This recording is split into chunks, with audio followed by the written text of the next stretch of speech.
preciso fazer um exame do sono para ter certeza que eu ronco? Meu marido está falando que eu estou roncando, já não basta? A única possibilidade que eu tenho é tratar com CPAP?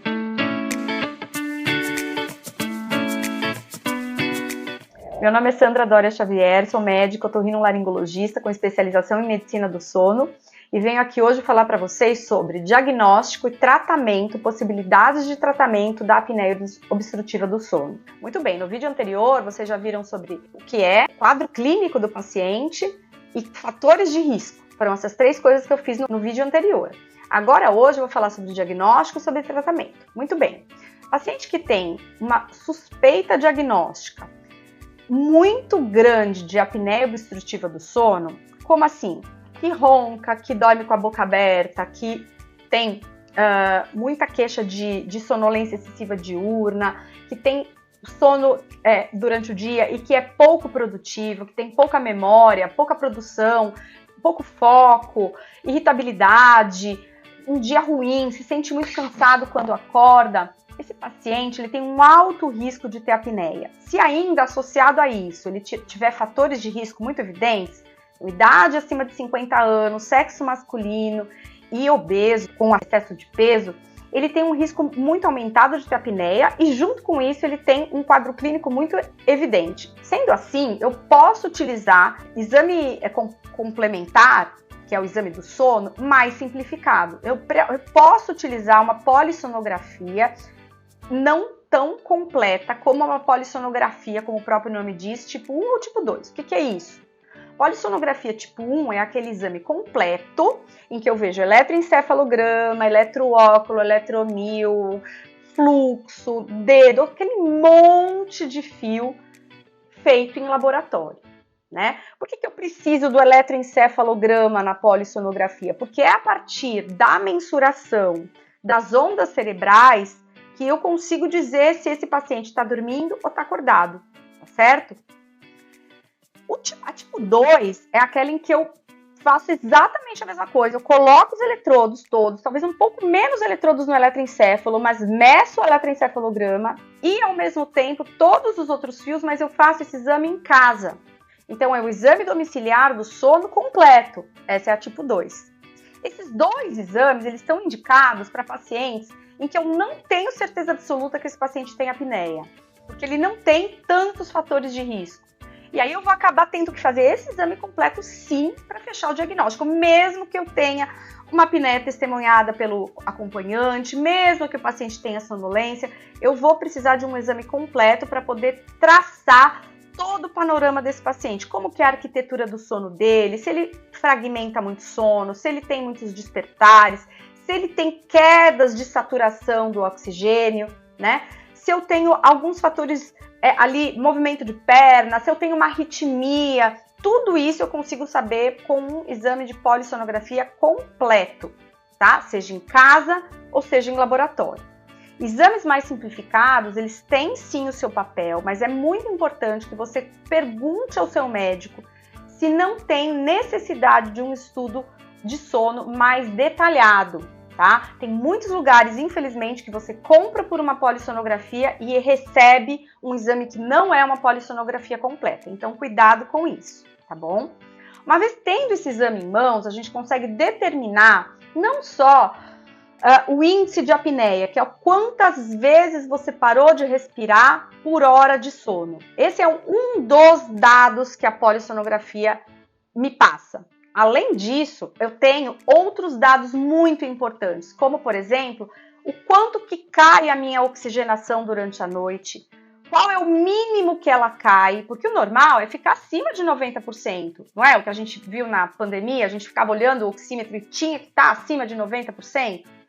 Então, a oximetria é algo que a gente precisa checar na polissonografia, o quanto que cai essa oxigenação. E não só isso, cai por quanto tempo? Isso se chama T90, quer dizer, o tempo que o paciente passa desaturando, com saturação abaixo do mínimo.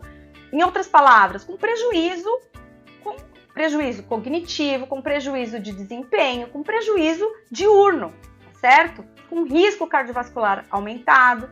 Então, vamos lá. número de apneias, número de paradas respiratórias, número de dessaturações, quanto tempo ficou dessaturando, quantas vezes despertou, quanto que o paciente ficou em sono, que não é um sono profundo, nem um sono REM. Essas duas partes do sono são extremamente importantes, que é o sono profundo e o sono REM. Nessas fases, a gente tem funções muito importantes, como consolidação de memória, colocação da memória a longo prazo no seu devido lugar, uma faxina cerebral em que eu tiro todas as toxinas que eu acumulei durante o dia e coloco para fora. E isso só acontece no sono profundo, tá certo? No sono REM, a gente tem um equilíbrio, a necessidade dele para um equilíbrio emocional desse paciente, é quando a gente mais sonha, né? Outra coisa importante do sono profundo, a parte imunológica. Se eu tenho pouco sono profundo, eu tenho mais facilidade em adoecer. Então, um paciente que tem apneia do sono, que está parando de respirar, vou dar um exemplo nem tão grave, que ele está parando de respirar 25 vezes a cada hora. Ele é caracterizado como um apneico moderado, nem é grave. Mas imagina você parar de respirar a cada 25 vezes por hora. E cada parada, você vai ou cair a sua saturação, ou você vai despertar. Você vai ter uma ativação, na verdade, de um sistema dentro do nosso organismo que a gente chama de sistema nervoso simpático. O que é isso? Ele não é nada simpático, ele só tem esse nome. Na verdade, ele leva a uma aceleração cardíaca, então aumenta a frequência cardíaca, aumenta a pressão arterial, tá? Você tem uma desregulação metabólica, você aumenta a chance de ter aterosclerose, de ter aumento de glicemia, de ter depósito de colesterol nas artérias, de ter hipercoagulabilidade, ou seja, de ficar coagulando mais fácil, com isso maior risco de AVC.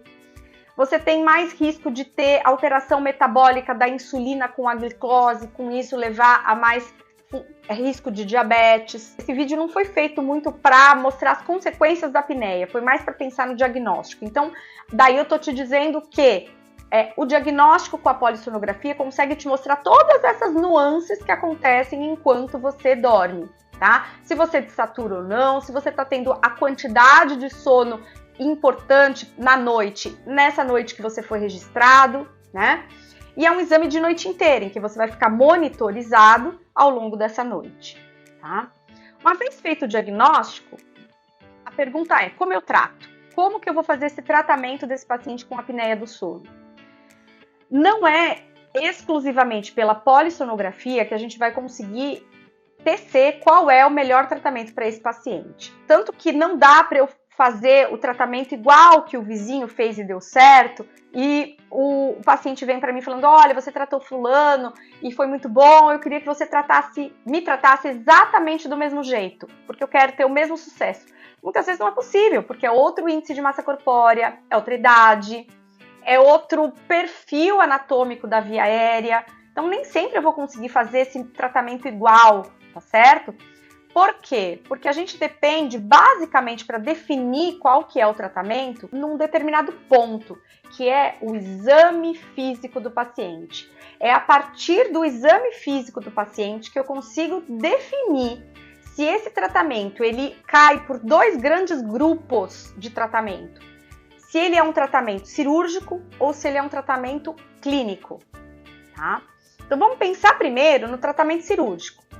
Então, para eu definir que esse paciente ele é destinado ao tratamento cirúrgico, eu tenho que encontrar no exame físico dele, a partir de um exame físico minucioso, que inclui a passagem de uma câmerazinha aqui pelo nariz, passando pela garganta e olhando toda essa trajetória feita aqui em consultório, para entender o que nessa passagem toda existe de alteração. Tem alguma coisa alterada aí? Tem alguma coisa que eu possa mexer, que eu possa melhorar a respiração, a passagem de ar? Se resta alguma dúvida, eu ainda posso pedir um outro exame para o paciente, que não é feito aqui no consultório, mas que é igualzinho isso que eu falei de passar uma câmera aqui e olhar. Só que com o paciente sedado, como se fosse fazer uma endoscopia digestiva alta, em que você é sedado para fazer esse exame, não é isso? Então, é como se ele fosse fazer uma endoscopia digestiva alta, e aí ele vai ser sedado, deitado, e ele vai começar a roncar. Então, é uma sedação extremamente leve, a ponto de simular o seu sono natural, na qual você vai receber essa câmera de novo no nariz e ver com aquilo balançando, com aquela estrutura toda balançando, onde que está fechando e como está fechando. Então, essa análise do como e onde é que a gente pode definir se há alguma estrutura para ser operado ou não. Em todos os pacientes eu vou precisar pedir esse exame que chama sonoendoscopia? Não.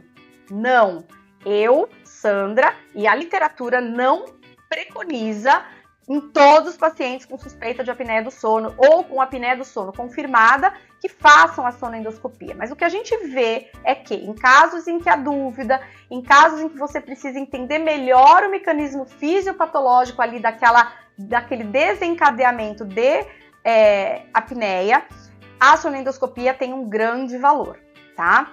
Muito bem, então o exame físico vai me ajudar a definir se tenho que operar e não tenho que operar.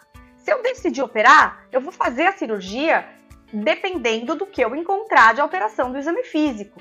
Vai ser uma cirurgia para operar o nariz, caso esse nariz esteja muito entupido, muito fechado, com muita dificuldade respiratória, porque se o paciente não respira pelo nariz, ele automaticamente vai acabar respirando pela boca, e ao abrir a boca, eu posteriorizo a minha língua e faço com que ali tenha uma obstrução maior de passagem de ar, tá? Outra cirurgia, a cirurgia da adenoide numa criança, a cirurgia de amidalectomia, de retirada de amígdala, ou então de reposicionamento desses músculos que estão ao redor ali da amígdala, que são os músculos faríngeos, o palato glosso, o palato faríngeo. Então, essa cirurgia nessa região chama-se faringoplastias. No passado, as cirurgias para apneia do sono, elas não mexiam na posição dos músculos. A cirurgia era feita para tirar tecido. Os pesquisadores, eles achavam, há décadas atrás, que quando a gente removia tecido, tirava tecido, na verdade a gente estava ajudando o paciente a respirar. E no passar do tempo foi se vendo que essas cirurgias elas eram pouco efetivas. Elas tinham uma taxa de sucesso muito baixa, em torno de 40% dos pacientes melhoravam e 60% mantinham a apneia do sono. Muitas vezes melhoravam do ronco, mas mantinham a apneia do sono, o que é muito ruim, porque a ponta do iceberg que fazia o paciente ir para o médico era retirada e ele continuava com a apneia. E o que foi desenvolvido ao longo dos anos, né, foi, na verdade, cirurgias que mais mexem no posicionamento dessa musculatura, que são as faringoplastias expansoras, por exemplo, que aqui eu faço, que visa, na verdade, mexer na musculatura que está ali ao redor da faringe para reposicioná-la, para mudar a posição dela a ponto dela abrir a via aérea e não estrangular, tá?